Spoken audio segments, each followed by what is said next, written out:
Swastiastu teman-teman, berjumpa lagi dengan Liang Family Channel.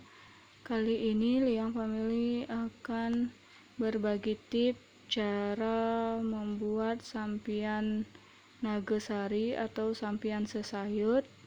Oke, langsung saja disimak cara membuatnya. Selamat menonton.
प्रमथनाथ महेश्वराय Mandakini Salil चन्दन चर्चिताय नन्दीश्वर प्रमथनाथ महेश्वराय मन्दार पुष्प बहुपुष्प सुपूजिताय तस्मै मकार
शेखराय वसिष्ठकुम्भोद्भव गौतमार्य मुनीन्द्रदेवार्चितशेखराय चन्द्रार्कवैश्वानरलोचनाय तस्मै वकाराय नमः शिवाय चन्द्रार्कवैश्वानरलोचनाय तस्मै वकाराय नमः शिवाय नमः शिवाय नमः शिवाय नमः शिवाय नमः शिवाय नमः शिवाय नमः शिवाय नमः शिवाय नमः शिवाय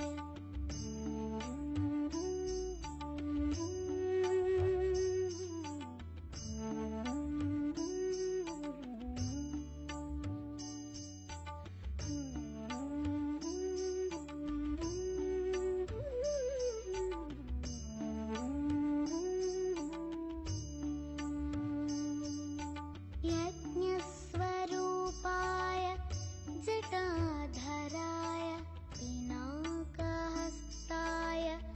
सनातनाय यज्ञस्वरूपाय जटाधराय पिनाकहस्ताय सनातनाय दिव्याय देवाय दिगम्बराय तस्मै अकाराय नमः शिवाय दिव्याय देवाय दिगम्बराय